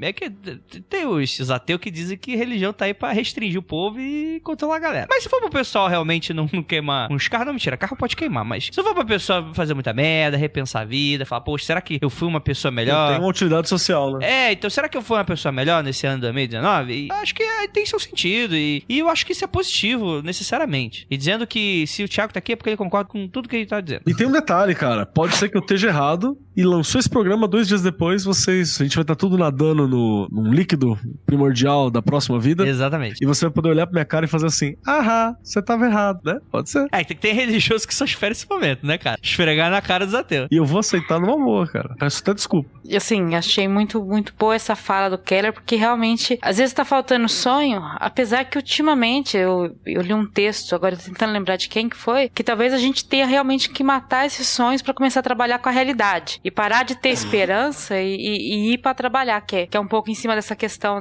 do desastre climático global, de parar de ficar na esperança. Não, nós vamos melhorar no futuro. É agora. Planta a pinta da árvore agora. A gente precisa plantar mais de 1 bilhão de árvores pra começar a mudar essa porcaria, né? É mais ou menos isso que você tem que plantar de árvores só pra começar a mudar, a parar esse desastre. Então, talvez seja bom a gente começar a ficar desesperado um pouco, se não for pela chegada de meteoros ou do que for, mas vamos, né, parar de sonhar um pouco e pôr a mão, né, na terra e fazer alguma coisa. Então, e eu acho que o que você tá falando é um outro contraponto disso, né, cara? Que é o que se torna a crítica, tipo assim, e é algo que me incomoda um pouco, sabe? Tipo assim, então tá tudo resolvido, eu não fazer nada, porque Deus vai chegar, vai levar, o meteoro vai levar a pessoa má, então eu não preciso me esforçar pra talvez ter um mundo melhor. Eu sei que muita gente que provavelmente acredita não vai concordar com isso que eu tô dizendo, e eu acho que também, eu tô relativizando também, mas eu sei que tem gente que é assim,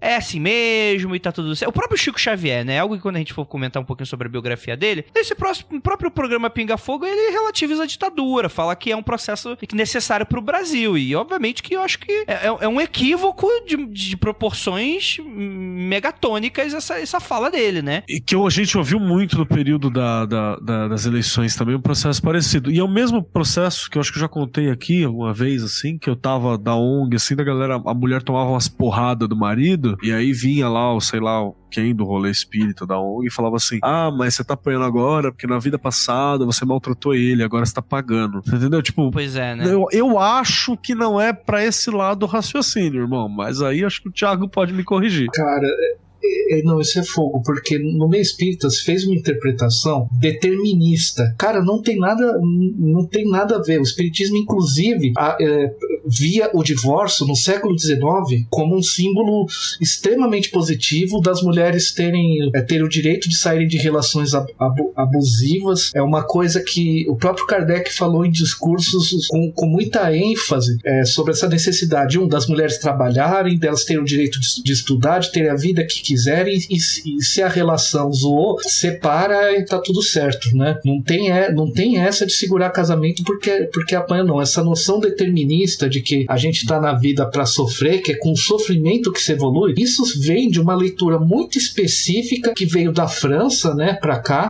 Isso é um outro assunto, né, assim, só para não deixar em aberto, por causa de uma obra que chama Os Quatro Evangelhos de Rostand, que causa essa ideia de que reencarnação é punição. Não. A ideia de reencarnação pro espiritismo não é isso. É que você se desenvolve, em uma só vida não dá para se desenvolver muito. Simplesmente é isso. Então você começa lá do átomo ao mineral, ao animal, ao vegetal, ao animal, ao ser humano, e pro que vem pela frente aí, que sabe-se lá o que é. Então não é esse processo. Até essa visão de que tudo é preciso punição para evoluir, não. O Livro dos Espíritos deixa muito claro por que o mal predomina sobre o homem. E desculpe aqui, tá falando mais da religião, ao ouvinte, né? Mas eu acho que esse contraponto é necessário, porque tem essa visão muito forte nos centros espíritas lá. Por que o mal predomina? Porque os bons são tímidos. Make sense. Simplesmente assim, os bons não fazem nada, você quer o quê, né? Quem fica só no ideal e não realiza nada no mundo. A própria ideia de mundo regeneração, a ideia que podemos sim construir um mundo melhor, porque segundo o Livro dos Espíritos, inclusive, o necessário para viver é possível todos terem acesso, sim, mas não é. É muito mais uma concepção de que o nosso desenvolvimento é a longo prazo. Só que quem vai melhorar o mundo, quem vai trazer um mundo feliz, digamos aqui, somos nós. Tá aqui, né? Exatamente. Por isso que a cada encarnação a gente teria que fazer o possível para se melhorar e buscar um processo de educação, não necessariamente da religião espírita, mas um processo de educação para despertar o melhor de cada pessoa. Bacana. Esse, digamos que é o ideal utópico, por isso que a ideia não estamos passando para um mundo feliz, mas um mundo de regeneração. Cara, vamos agora tomar responsabilidade desse mundo, entender que esse mundo é o que nós vamos construir dele como seres humanos no mundo. Somos espíritos, etc. Do ponto de vista espírita, ok. Mas o que importa é o que nós fazemos no mundo. E segundo os espíritos, não fazer o mal não é lá grande coisa. Se você se isolar sentado na cadeira, você também não faz o mal. Mas não fazer um bem é não fazer o possível não para ser espírita, mas tipo, para ser uma pessoa melhor no dia a dia e tal, para lidar com as suas emoções, aprender a ser feliz com as coisas que valem a pena. Isso é fazer o bem. Se você não fizer o bem, não fazer o mal não adianta nada. Você tem que contribuir, porque você é responsável, você tem uma responsabilidade pessoal e com o próximo, né? Parafraseando o Martin Luther King, que foi assim mesmo que ele falou, o que vai foder o mundo não é a ação dos maus, é os bons serem cuzões. Foi desse jeito que o Martin Luther King falou, inclusive, gente. Pode procurar. Assim mesmo. Em português, inclusive. Em português. Incrível. Desculpa se agora eu sou pregando aqui, foi mal. Não, cara, eu acho que é um desabafo real, velho. E, tipo, não tem como discordar disso, né, cara? Eu acho que isso é um ponto pacífico mesmo. Para a gente, pelo menos, né? Exatamente. Gostaria de agradecer a todo mundo que chegou até aqui, tá escutando ao vivo, tá escutando podcast, essa mesa maravilhosa. Nilda, você quer fazer um jabex? Fazer um pequeno jabá do mitografias.com.br, tá? Pra vocês acessarem. O Papo Lendário está de recesso esse mês, mas o Horrores Urbanos voltou, né? Podem baixar lá. A antologia Mitografias, até o final desse mês, vocês podem mandar contos pra aparecer. E assim, em agosto, Mitografias vai estar completando 10 anos, aí a gente vai pegar uma carona, certo? Na SP Fantástica aqui do Mundo Freak. Então, se vocês não quiserem ir lá só pra ver o Andrei, mas quiserem ir lá pra me ver, pra ver o Léo, pra ver o Pablo e a Amada, pode aparecer lá também, tá? Caso vocês não queiram ver o Andrei. Vai ter os hambúrguer maravilhosos? Vai ter os hambúrgueres maravilhosos, tá? O Léo, chefinho, né? Tá precisando faturar um pouco, apareçam lá, tá? Então, se vocês não quiserem ver o pessoal do Mundo Freak, apareça para ver o pessoal do Mitografias, que tudo bem. Exatamente, concordo. foda. O importante é comprar ingresso. E, Thiago, você quer deixar um jabex aí pro pessoal? Onde é que ele te encontra? Tá bom, primeiro agradecer pelo convite aí, desculpa aí se falei qualquer besteira e tal. Muito obrigado mesmo, valeu pela oportunidade de participar. Bom, quem quiser me achar, eu tô no Twitter, @Tianix, tem meu blog, tianix.wordpress.com, onde tem meu podcast ali, o Tianix Podcast, onde eu tento divulgar o que eu pesquisei no mestrado, e o podcast vai voltar ainda, né, a não ser que dia 20 as coisas não caminhem bem, né, por isso que eu tô planejando o lançamento depois, porque, pô, você lança no dia 20, acaba o mundo e... Não, vamos, né. O trabalho foi à toa, né? Pô, aí não dá. Voltar com o podcast, o Tianix Podcast, que você acha ali no blog, acha também nos agregadores por aí, e vez ou outra eu gravo com os amigos um podcast chamado Esquadrão Aleatório, que o tema é realmente aleatório, como o nome fala, é uma referência ao site da época que eu comecei a gravar podcast, que era o antigo site do Randallcast, né? Então já qualquer pergunta, dúvidas e tal, e nos comentários aí eu tô disposto a conversar na boa, assim, sobre o tema, né? Eu dei minha visão sobre o assunto, mas ninguém, por favor, muito longe, ninguém é obrigado a concordar comigo em nada, muito pelo contrário. Obrigado aí. Então é isso, galera. Muito obrigado. E antes de qualquer coisa, deixa eu deixar aqui uma mensagenzinha, que é o seguinte, gente. A gente abriu aqui uma exceção pra comentar um pouco sobre esse assunto que tá todo mundo comentando. Eu acho que é síncrono com esse momento na qual vivemos e tal. E ou faz agora ou perdemos a janela, né? Não adianta nada comentar isso, sei lá, mês que vem. Exatamente, que ninguém vai se porque existe uma grande possibilidade de não acontecer nada.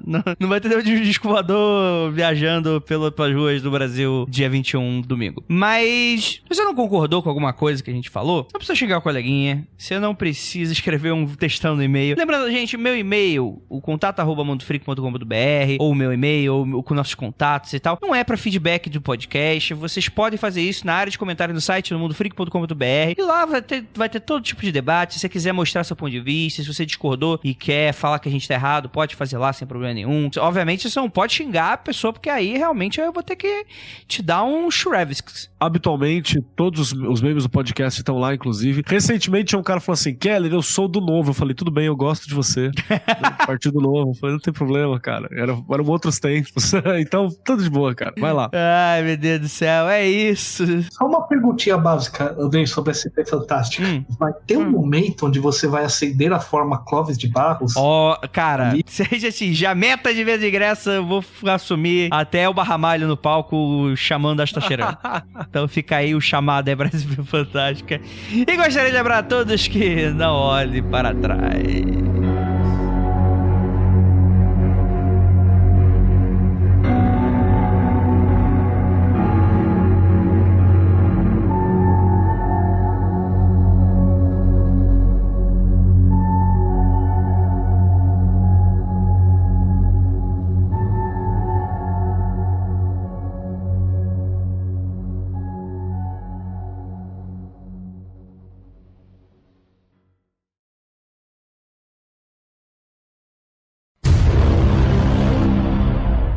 Tem que entrar lá no Spotify e digitar All Out 00. Só as músicas de ano 2000 pra cá, até 2010. Nossa, primeiro que eu não tenho Spotify, né? Eu tentei até me adaptar a ele há uns 2 anos atrás e não consegui. E eu não sou muito tanto assim de música. Eu acho que a última novidade musical a qual eu resolvi me inteirar foi em 2001, o Gorillaz. O Gorillaz é bom. Então, Gorillaz é bom. Mas é um pouquinho defasada. Eu vejo o povo falando, tá, o cantor. Eu não tenho a menor ideia de quem seja. O Thiago também não gosta de música, né, Thiago?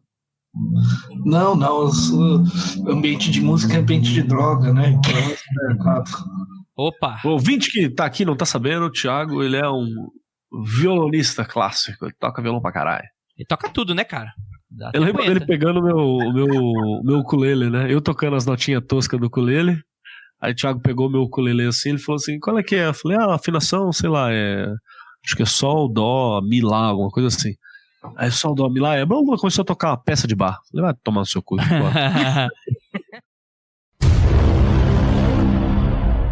Cara, você que falou dos livros e tal, eu lembrei do Emanuel, que era o espírito lá que acompanhava ele. Editor Nenta no ar, não, deixa isso nos extras. Você sabe que tem umas linhas de espiritismo. O Thiago deve comentar isso aí. Tem umas linhas de espiritismo que estão falando que o Sérgio Moro é a reencarnação do Emanuel, né? Eu dei tanta risada disso, cara. Ai, cara. Já deu mancada, né? Esse pensa assim, cara, o cara que manjava das conversas secretas do astral não sabe usar o WhatsApp. Que mancada, né? Não sabe usar o Telegram. É foda, né? Foda, né? Enfim. Vamos pra frente, vai. Mas, Thiago, quem foi o Chico Xavier? mundofreak.com.br